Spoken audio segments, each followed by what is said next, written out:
On last-minute planes, trains and tubes, MPs scrambled back from their breaks to Westminster, summoned to swap the sunshine for this rare Saturday sitting. Are you going to save the steel industry? Is it time to nationalise British Steel? The Prime Minister's efforts to save Scunthorpe, the UK's last primary steelmaker, sparked today's attempt to pass legislation in a single day which will grant the government sweeping powers to block the steel plant's Chinese owners, Jingye, from closing down its 2 blast furnaces.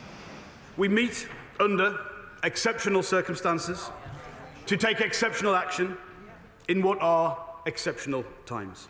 There was broad agreement on what the government's trying to do, if not the way they're doing it. The truth is that the government has made a total pig's breakfast of this whole arrangement. The fact of the matter is, anyone who has been paying any attention to this story over the past few months has known this was coming down the track. Talks with Jingye to keep the furnaces going have broken down. It rejected an offer of £500 million from ministers last month after warning operations were no longer financially viable. Over the last few days, it became clear that the intention of Jingye was to refuse to purchase sufficient raw materials to keep the blast furnaces running. In fact, their intention was to cancel and refuse to pay for existing orders.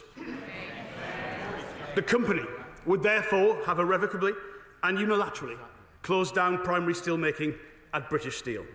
Today's emergency measures were not about nationalising British Steel, but could be a step towards this. I think there's an opportunity, Secretary of State, Mr Deputy Speaker, to go further, to be bold, be courageous, show your cojones. Let's nationalise British Steel and make British Steel great again.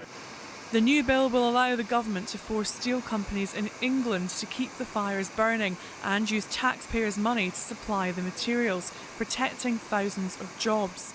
The government was challenged on why emergency action like this wasn't taken for the last blast furnace at Port Talbot in Wales or for Scotland's last oil refinery. Many minds right now will be very much focused on the situation in Grangemouth, where we know that hundreds of jobs are going to be lost directly, thousands of jobs in the supply chain. Now, were I to bring forward a similar bill in respect of Scotland's only oil refinery, would the Labour Party back it? It is not a comparable situation, and the behaviour of the company is not comparable to the situation in this case. Within hours, MPs had voted to pass the government's bill. And Keir Starmer had raced north to Scunthorpe. In this town, forged from steel, a warm welcome from workers whose livelihoods are on the line. Those blast furnaces will stay on, and I'm really pleased to be able to come here and deliver that news to you. Today's decision keeps the flames of hope alive here, but it is a reprieve rather than a rescue. Catherine Samson there. Now, earlier, as the new steel bill raced its way into law, I spoke to the former Conservative Minister, David Davis, and asked him whether the ultimate trade-off was now between nationalisation or Scunthorpe just going bust. The harsh truth is that something like nationalisation was probably going to prove necessary because the behaviour of the Chinese company, Jingye, is, they're playing hardball, to put it mildly. And that, you have to say, was done on the watch of the Conservative Party, wasn't it? You sold out our British steel industry to China. There's nothing particularly unusual in that. Some of our own side objected to it. Ian Duncan Smith was one, there were others too. Did you? Yes, I did, but I didn't make a lot of noise, whereas Ian did. But the simple truth is that the circumstance now is very different. I mean, back then we were in a world with free trade where we could reasonably expect to get all our supplies, whether it's energy or coal or steel itself, from a variety of sources.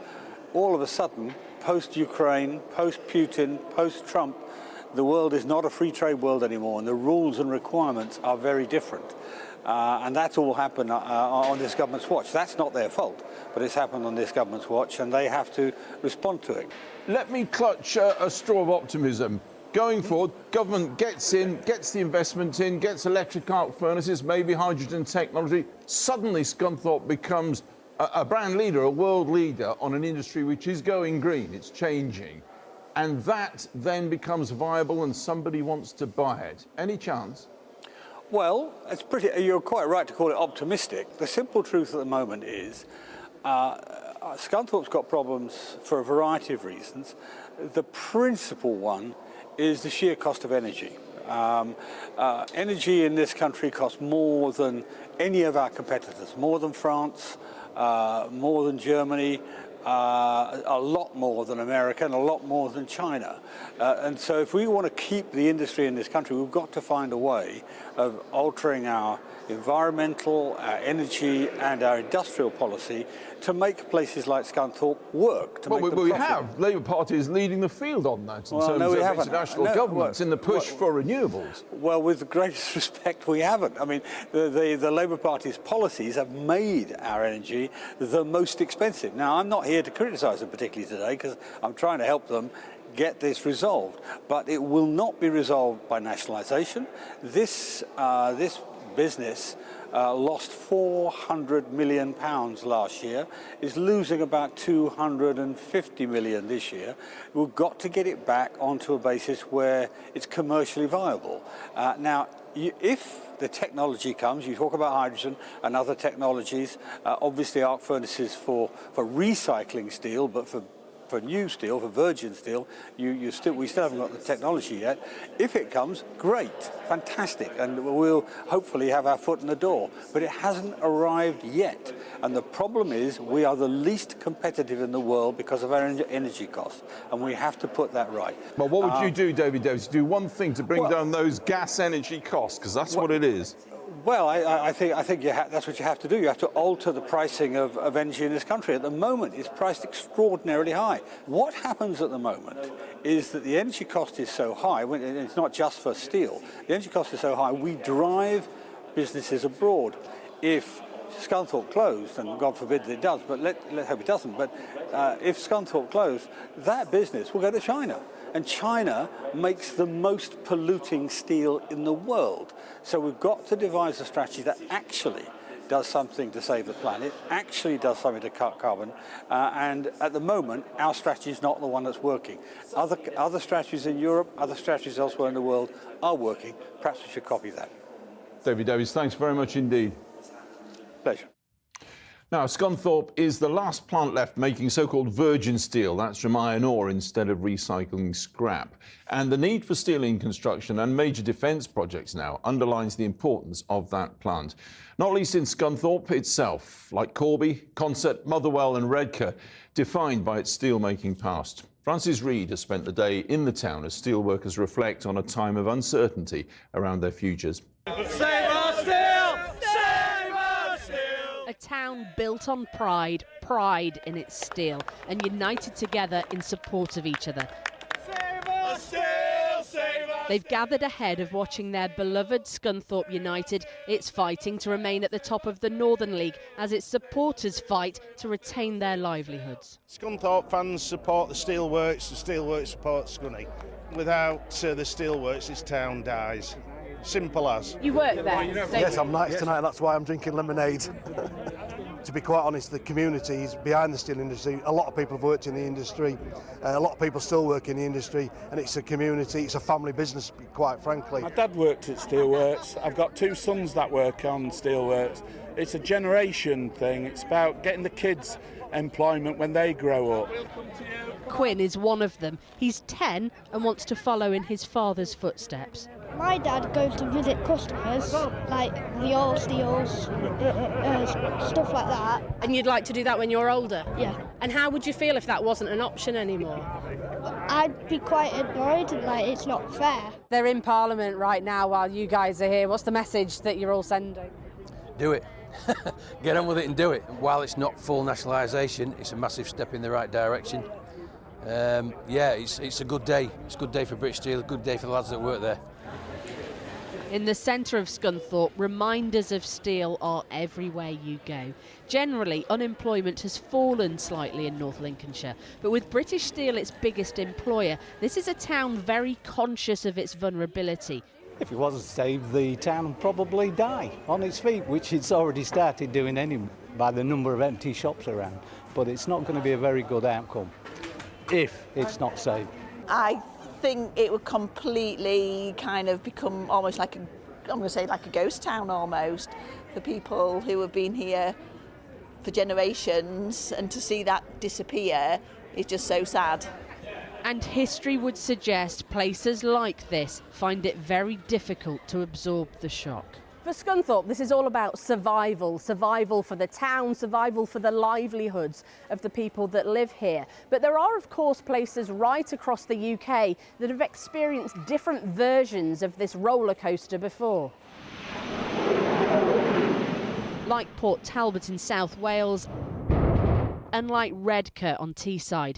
Deals for the latter unsuccessful in the end. The blast furnace was demolished just a couple of years ago. Decades of steel making gone in a plume of smoke.